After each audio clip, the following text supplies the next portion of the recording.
بسم اللہ الرحمن الرحیم نحمد و نصلی علی رسولہ الکریم اما بعد 15ویں تراویح کا خلاصہ۔ اس میں ابتدائی طور پر اللہ تبارک و تعالی نے شیطان کی پیروی اور اس کی اتباع کرنے سے منع فرمایا، اور اس کے ساتھ ساتھ اپنے رشتہ داروں کے ساتھ، یتیموں کے ساتھ اور جن لوگوں کا خرچہ انسان دیتا ہو ان کے ساتھ حسن سلوک کرنے کا حکم فرمایا، اور اس پر اللہ رب العزت نے اجر عظیم کا اور مغفرت کا اعلان فرمایا۔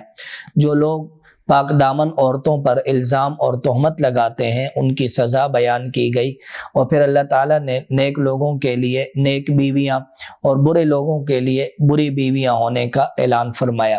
اس سے آگے اللہ رب العزت نے چند معاشرتی اصول بیان فرمائے۔ کسی کے گھر میں اگر جائیں تو وہاں پر اجازت لے کر جائیں، اور اسی طرح اگر کوئی گھر میں موجود نہ ہو تو وہاں پر داخل ہونے سے منع کیا گیا۔ پھر اہل ایمان مرد اور عورتوں کو اپنی نظریں نیچے رکھنے اور اپنی شرمگاہوں کی حفاظت کرنے کا حکم دیا گیا، اور اس کے ساتھ ساتھ جن لوگوں سے پردہ کرنا ہے تو عورتوں کو ان سے پردہ کرنے کی تلقین کی گئی۔ البتہ جو بچے وغیرہ ناسمجھ ہیں تو ان سے پردہ نہ کرنے کی اجازت دی گئی۔ اس کے ساتھ آگے جو لوگ نکاح کرنے کی طاقت رکھتے ہوں اللہ رب العزت نے انہیں نکاح کرنے کا حکم فرمایا، اور اس کے بعد اگلے رکوع میں اللہ تبارک و تعالی نے نور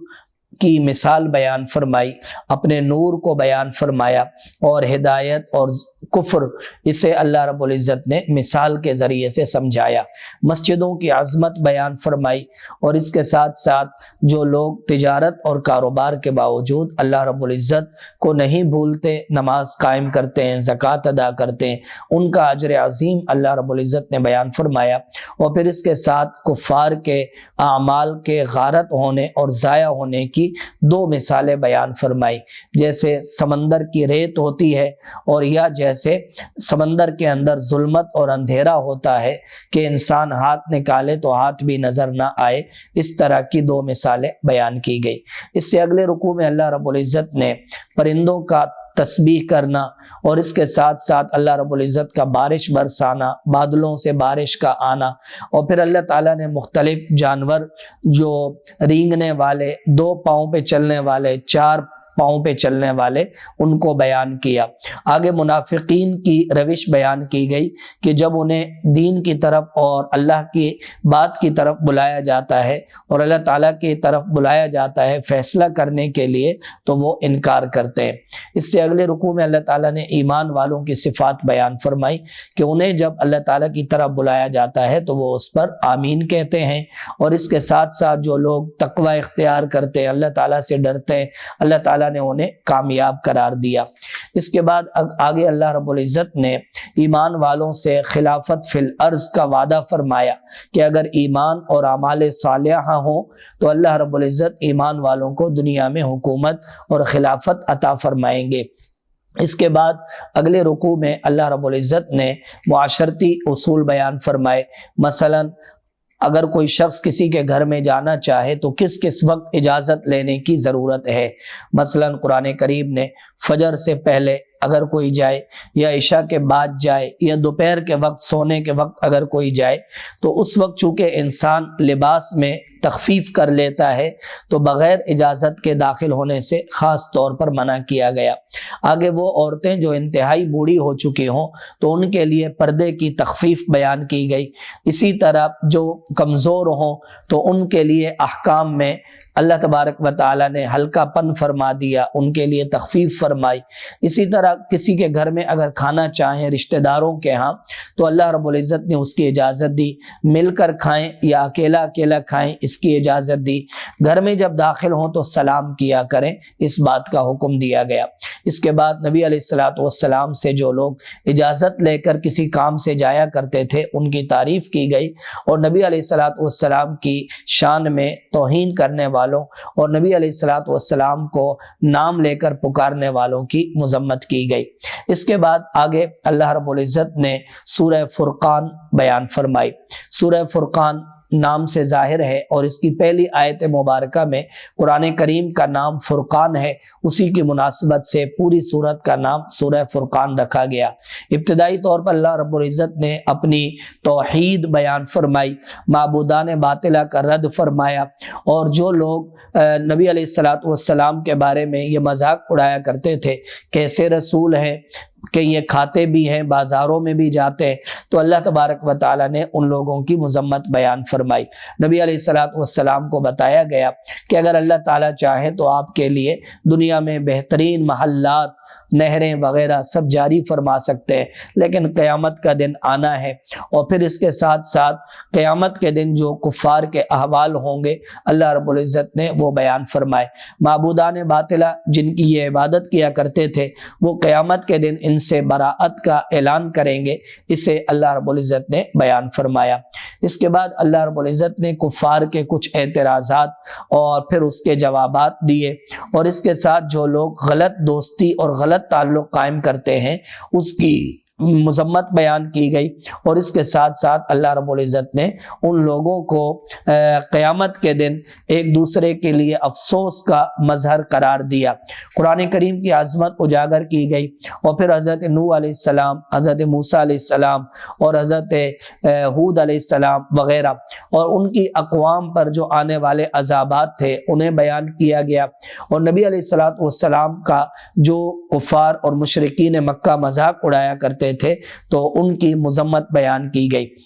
اگلے رکوع میں اللہ رب العزت نے اپنی نعمتیں بیان فرمائی، سائے کی نعمت، سورج چاند کی نعمت، بارش کی نعمت، پانی کی نعمت، اور پھر سمندر کی نعمت، یہ ساری نعمتیں اللہ رب العزت نے اگلے رکوع میں بیان فرمائی، اور اس کے ساتھ ساتھ اہل ایمان کو اللہ رب العزت پر توکل کرنے کا حکم دیا گیا۔ اس کے بعد اگلے رکوع میں اللہ رب العزت نے اہل ایمان کی اور اپنے خاص بندوں کی 13 صفات بیان فرمائی کہ وہ اللہ تعالیٰ کے عظیم بندے زمین پر عاجزی کے ساتھ چلتے ہیں، تکبر نہیں کرتے، بلا وجہ بحث و مباحثہ نہیں کرتے، راتیں ان کی سجدے قیام میں گزر جاتی ہیں، وہ جہنم سے پناہ مانگتے ہیں، اللہ رب العزت نے انہیں جو مال عطا فرمایا اس میں فضول خرچی نہیں کرتے، کنجوسی نہیں کرتے، اور اس کے ساتھ ناحق قتل نہیں کرتے، زنا نہیں کرتے، اور اسی طرح وہ جھوٹی گواہی نہیں دیتے، اللہ تعالیٰ کی آیات کو بغیر سوچے سمجھے وہ نہیں سنتے،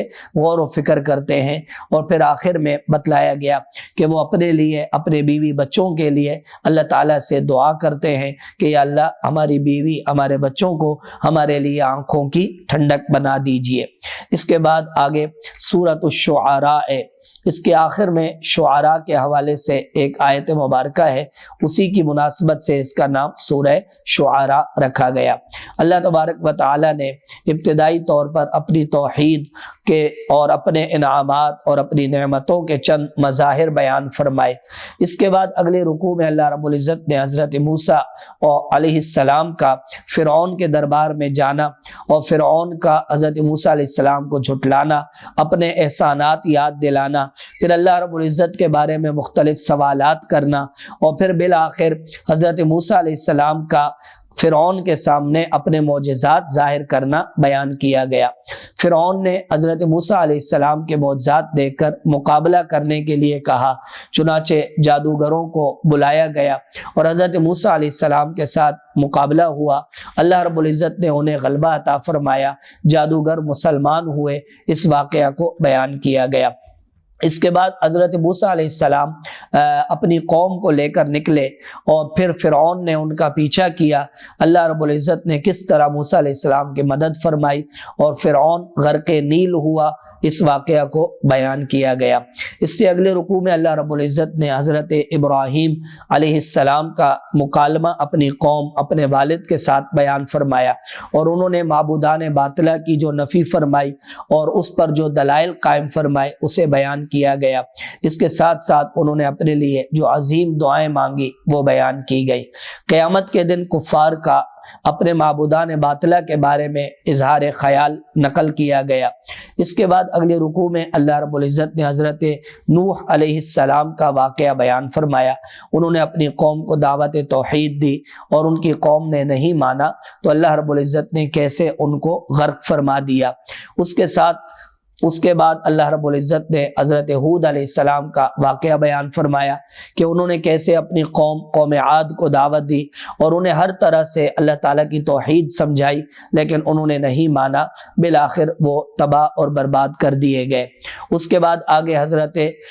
صالح علیہ السلام کا واقعہ ہے، انہوں نے بھی اپنی قوم کو تقوی اور اطاعت اختیار کرنے کا حکم دیا، لوگوں کو اللہ تعالیٰ کی طرف بلایا، بالآخر انہوں نے معجزہ یعنی اونٹنی جو آئی تھی اسے ذبح کر دیا اور اس طرح عذاب علیم کے مستحق ٹھہرے۔ اس کے بعد آگے اللہ رب العزت نے حضرت لوط علیہ السلام کا واقعہ بیان فرمایا، ان کی قوم جو بدفعلی جیسے گناہ میں مبتلا تھی، ہم جنس پرستی میں مبتلا تھی، تو اس پر کیسے عذاب آیا اللہ رب العزت نے بیان فرمایا۔ اس کے بعد حضرت شعیب علیہ السلام کا واقعہ ہے، شعیب علیہ السلام کی قوم ناپ تول میں کمی کیا کرتی تھی، اللہ رب العزت کے پیارے پیغمبر نے ان کو اس سے منع فرمایا، بالآخر وہ قوم بھی عذاب کا شکار ہوئی۔ اس کے بعد قرآن کریم کی عظمت اجاگر کی گئی، نبی علیہ السلام کو اپنی قوم کو ڈرانے اور اپنی قوم اور اپنے گھر والوں کو دین کی طرف بلانے کا حکم دیا گیا،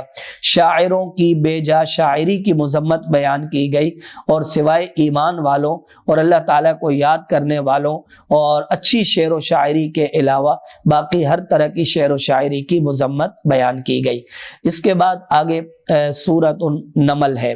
اس سورت کی ابتدا اللہ رب العزت کی عظمت، آخرت اور حضرت موسیٰ علیہ السلام کے واقعہ پر مشتمل ہے کہ جب اللہ رب العزت نے انہیں نبوت عطا فرمائی اور پھر اس کے ساتھ وہ فرعون کے دربار میں پہنچے، اپنی